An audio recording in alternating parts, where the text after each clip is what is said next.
Ladies and gentlemen, it is now my pleasure to introduce Reverend James Martin of the Society of Jesus, our 2015 commencement speaker.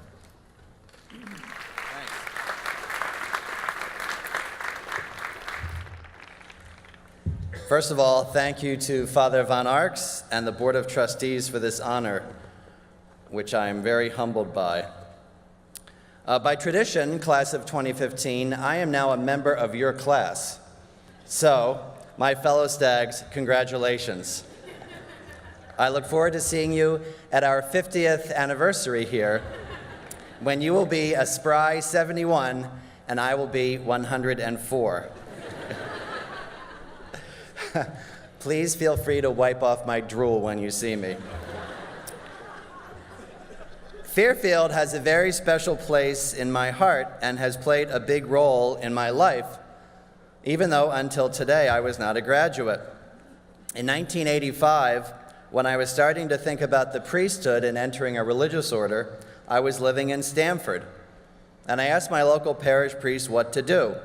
And he said, well, you should get in touch with your home diocese, and you might as well, this was a quote, you might as well talk to the Jesuits up the street at Fairfield University.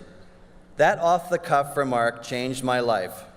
The next week, I made my way up the Merritt Parkway to this beautiful campus and met my first Jesuit in the old residence, now Faber Hall. By the way, Faber Hall, despite what you may have heard, and as someone said to me yesterday at Baccalaureate, is not named for Faber College and Animal House, but for a Jesuit saint, Peter Faber. Anyway, if it weren't for Fairfield, I wouldn't be a Jesuit. So besides our degrees, we're like in another way. Fairfield has made us who we are today.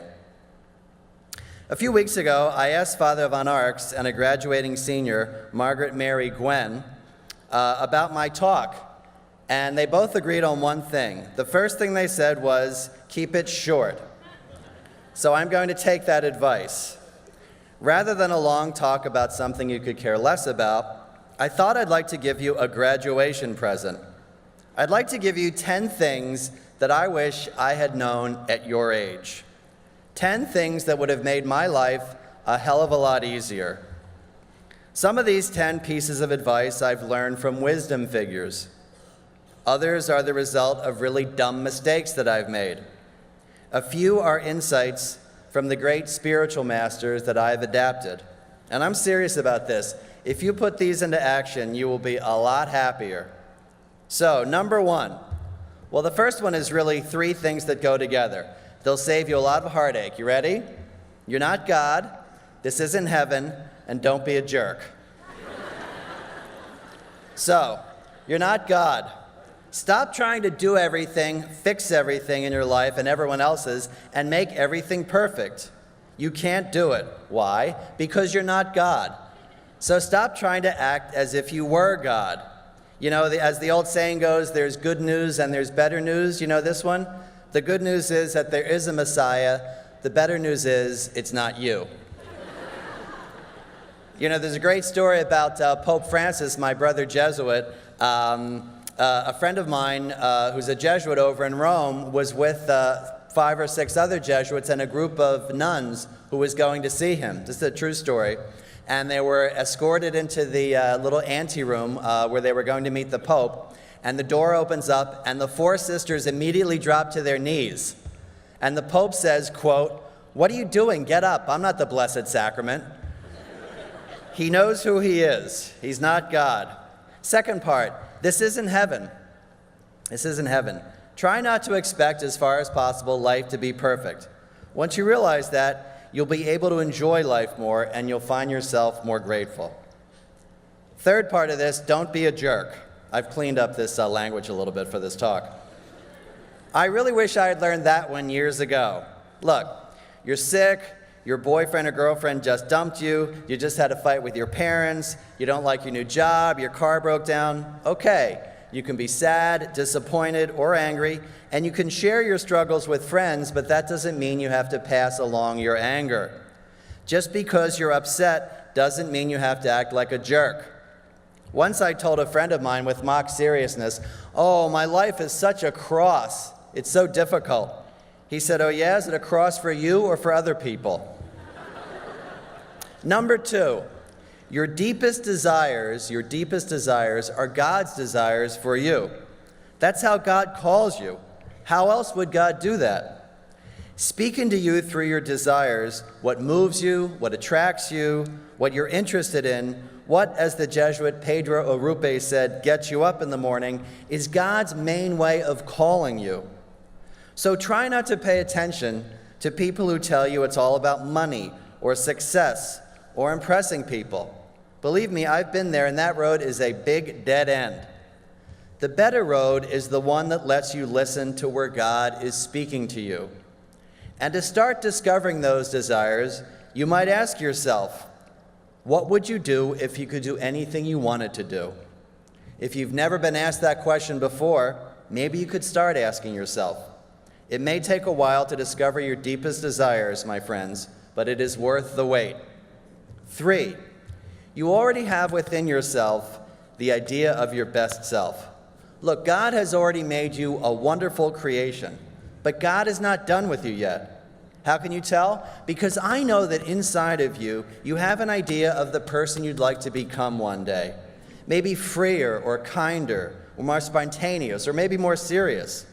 That's another kind of call. Listen to that call. It's God calling you to become the person you're meant to be.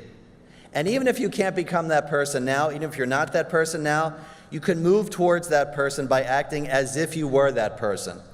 To make good decisions in your life, why not ask yourself, what would my best self do? What would the person who I want to become do? Soon, by making those decisions, you will find that you have become that person.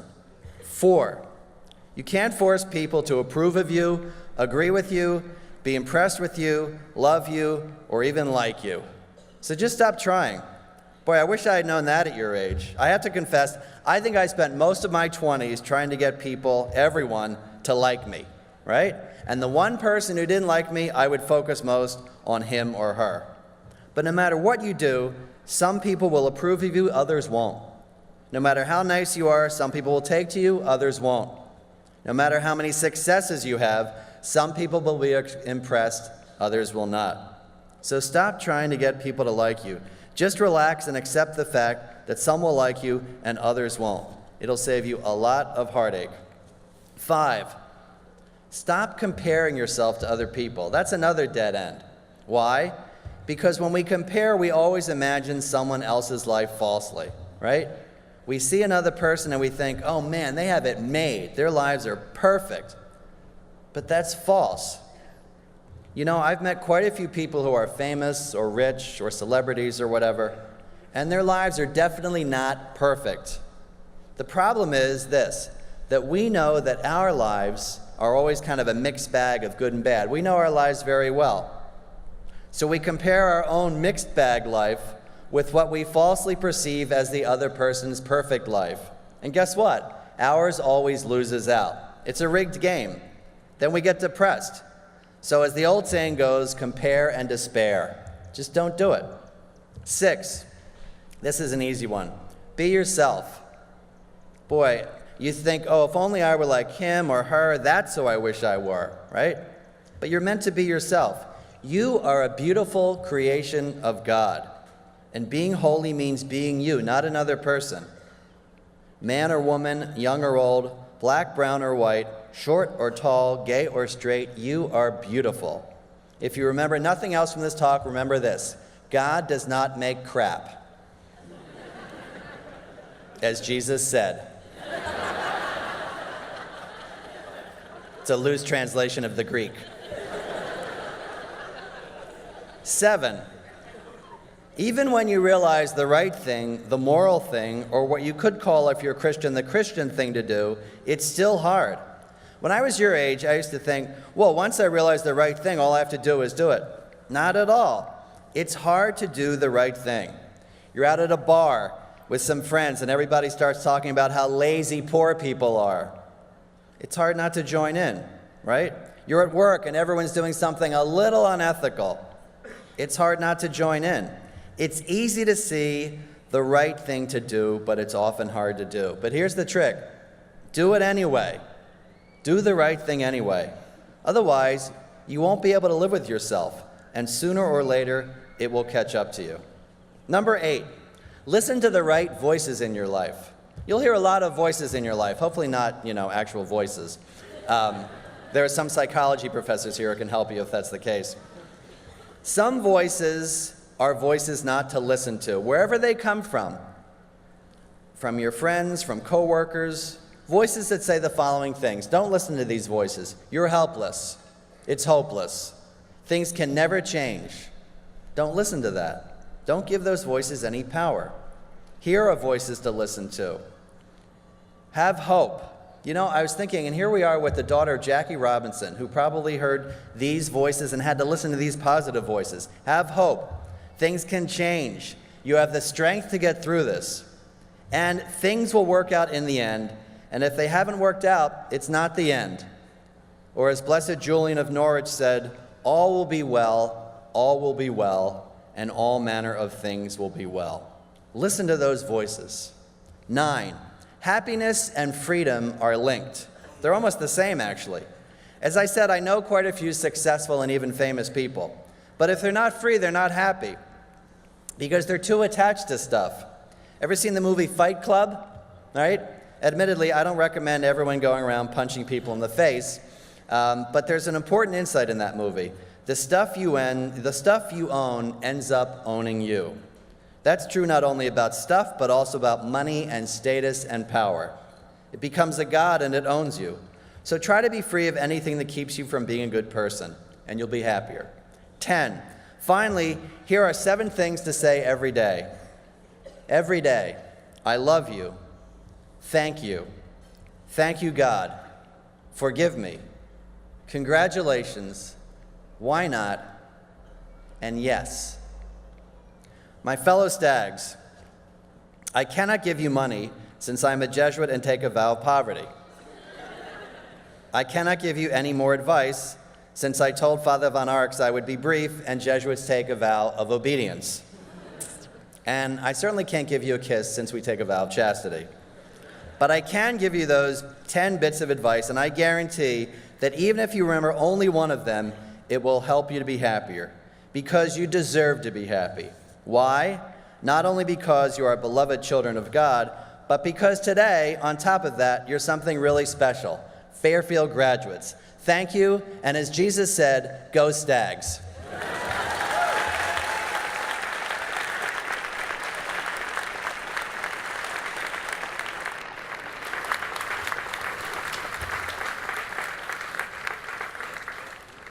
This commencement, I would like to take this opportunity to issue a very warm welcome to the members of the class of 1965. These men represent the alumni celebrating their 50th reunion at Fairfield University. We are honored by their presence, by their lifelong commitment to Fairfield, and for all of the traditions that this fine university espouses. I would like to take the moment to ask the members of the class of 1965 to stand and be recognized by our graduating seniors, their guests, our faculty, and administration. Please join me in giving them a round of applause.